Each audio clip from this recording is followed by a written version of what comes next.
इस वीडियो में 9th class के मैथ सब्जेक्ट के chapter number 6 lines and angles की एक्सरसाइज 6.1 कर रहे हैं।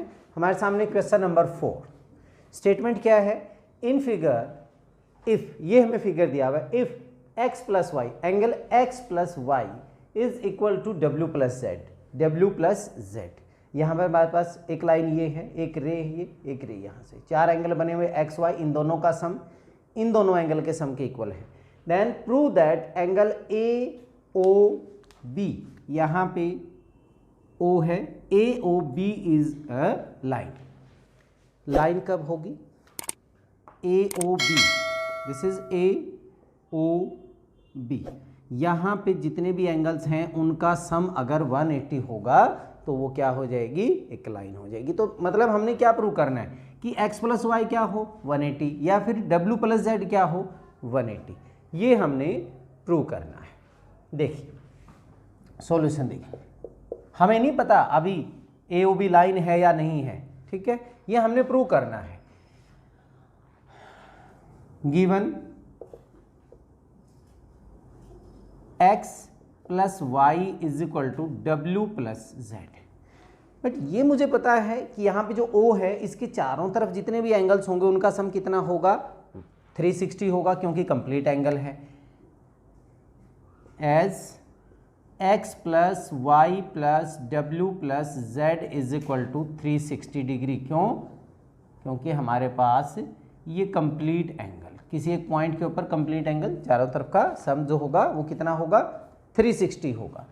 अब x plus y and w plus z, ये एक यूनिट ले, एक यूनिट ले।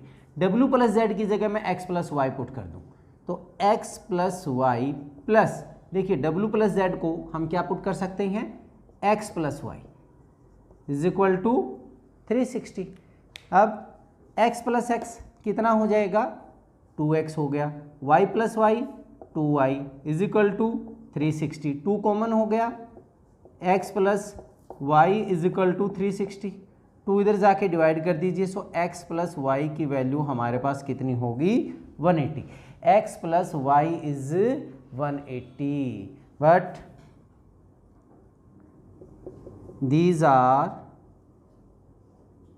are adjacent angles and sum is 180, so AOB is a line। दो एंगल एडजेसेंट एंगल हैं, इनका सम 180 डिग्री है। कब होगा? When it is a straight line. तो बहुत ही आसान सा था। चलिए अब नेक्स्ट क्वेश्चन करते हैं। क्वेश्चन नंबर 5 बहुत ही इंटरेस्टिंग इंपॉर्टेंट क्वेश्चन है। स्टेटमेंट क्या है? इन फिगर, इस फिगर में POQ is a line. POQ एक लाइन है। Ray OR is perpendicular to line PQ। OR इस लाइन के ऊपर परपेंडिकुलर है। अगर परपेंडिकुलर है तो इसका मतलब ये हमारे पास क्या होगा? 90, और ये वाला भी एंगल ROP भी हमारा क्या होगा? 90 होगा। ROP and ROQ। OS is another रे lying between OP and OR। OS एक अनदर रे है जो OP और OR के बीच में लाई करती है।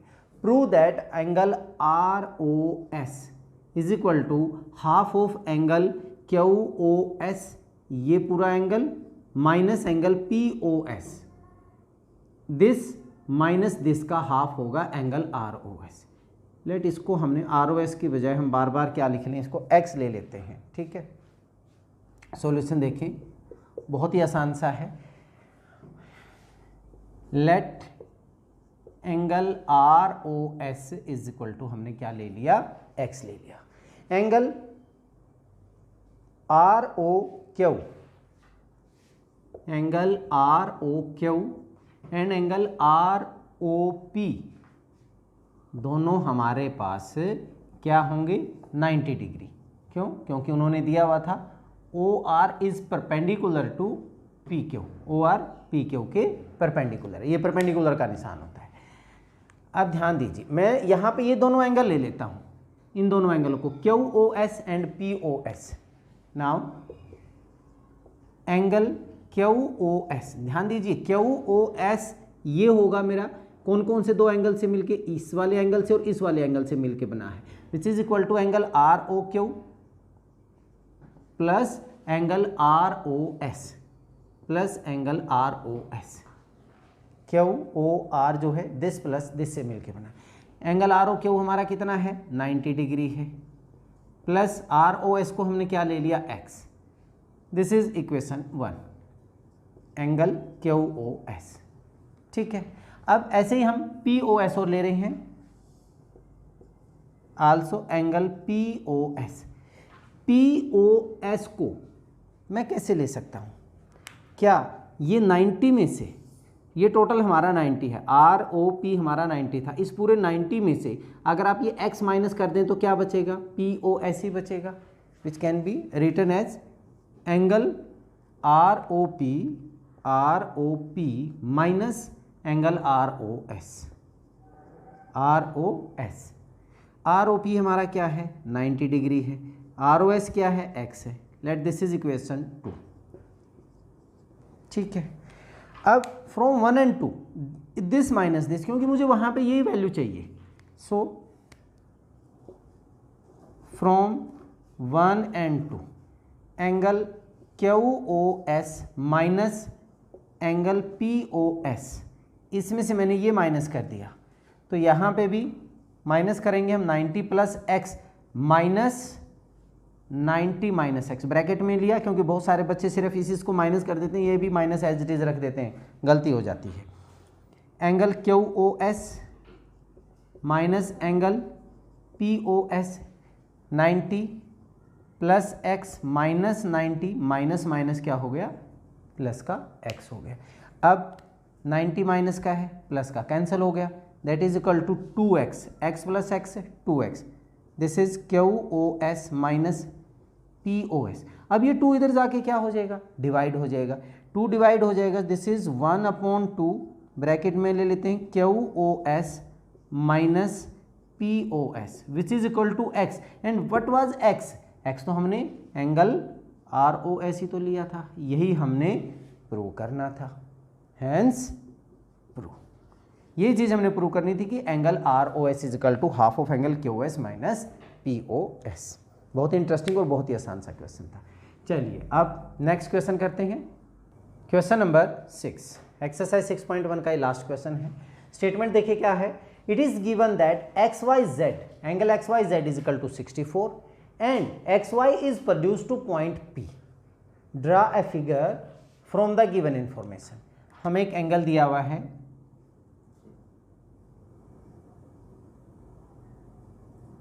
दिस इज एक्स वाई, बीच में आएगा X Y Z, this is Z, और इसकी वैल्यू हमें कितनी दी हुई है 64 degree. And then X Y is produce to P, ये हमने पी तक प्रोड्यूस कर दिया। ड्रा फिगर, फिगर हो गया। उसके बाद क्या कहता है, if ray Y Q bisect angle Z Y P भी कोई एंगल है हमारा यहाँ पे बना, और इसको एक रे जो है वो बाइसेक्ट करती है, और वो रे क्या है हमारे पास वाई क्यू रे, ये इसको बाइसेक्ट करती है, मतलब ये वाला एंगल इस एंगल के क्या है इक्वल है। Angle P Y Q is equal to angle Q Y Z, ये दोनों आपस में क्या है इक्वल है। Find angle X Y Q means 64 plus ये, इन दोनों का सम होगा एक्स वाई क्यू, बड़ा ही आसान सा है। And reflex of angle P Q Y P, इसका रिफ्लेक्स बताना है। चलिए बहुत आसान सा है, सॉल्यूशन देखें। हमें क्या गिवन है, एंगल एक्स वाई जेड की वैल्यू हमें कितनी दी हुई है 64 है, 64। अब यहाँ पे angle Z Y as Y Q bisect angle कौन सा जेड वाई पी, बाइसेक्ट करती है जेड वाई पी को, इसलिए Z Y Q, so angle Z Y Q is equal to Q Y P, angle Q Y P इसके equal होंगे आपस में। ठीक है, चलिए अब ये पूरा जो एंगल बनेगा ये हमारे पास कितना बनेगा 180 as angle X Y Z plus angle Z Y P, मैंने पूरा ही ले लिया, angle Z Y P, angle Z Y P that is equal to 180। कौन सा एंगल, ये वाला एंगल और ये पूरा वाला एंगल। क्यों? क्योंकि ये हमारा लीनियर पेयर है तो ये 180 हो जाएगा, एक ये लाइन है उसको हमने आगे प्रोड्यूस किया हुआ है। एक्स वाई जेड की वैल्यू में 64 दी हुई है, so 64 plus angle Z Y P की वैल्यू हमारी 180 डिग्री होगी। 64 उधर जाके आप माइनस कर दीजिए, जेड वाई पी 180 माइनस 64, इसमें से माइनस करेंगे तो 116 डिग्री बचेगा। एंगल जेड वाई पी जो आया हमारा, ये वाला जो पूरा एंगल आया, ये हमारा कितना हो गया 116 डिग्री। अगर ये पूरा 116 डिग्री है, ये दोनों इक्वल हैं तो हाफ हो जाएंगे। So angle Z Y Q is equal to angle Q Y P is equal to 116/2। दोनों ही हमारे पास कितने डिग्री के हो जाएंगे 58 डिग्री के हो जाएंगे, क्योंकि दोनों इक्वल एंगल हैं। अब ये अगर हमारा 58 डिग्री हो गया तो एंगल एक्स वाई क्यू, इन दोनों का सम हो जाएगा। So angle X Y Q is equal to angle X Y Z plus angle Z Y Q plus angle Z Y Q. X Y Z 64 degree था plus Z Y Q हमारे पास कितना आ गया 58। इन दोनों को add कर दीजिए तो ये हो जाएगा 122 डिग्री आपका आंसर आ गया। कौन सा? फर्स्ट आंसर आ गया। एंगल एक्स वाई क्यू की वैल्यू हमारे पास कितनी होगी 122 डिग्री। अब ये रह गया हमारे पास, इसका रिफ्लेक्स लेना है। किसका? Angle as angle Q Y P is equal to कितने डिग्री था 58, ये भी हमारा 58 डिग्री है। So reflex of angle Q Y P हमारे पास क्या होगा? रिफ्लेक्स निकालने के लिए हम 360 में से माइनस करते हैं। 360 माइनस 58 माइनस करेंगे तो 302 डिग्री आपका आंसर आ जाएगा। बहुत ही आसान सा था। चलिए इस वीडियो में इतना ही। नेक्स्ट वीडियो में हम अगली एक्सरसाइज के क्वेश्चंस के साथ मिलेंगे। तब तक के लिए जय हिंद, जय भारत।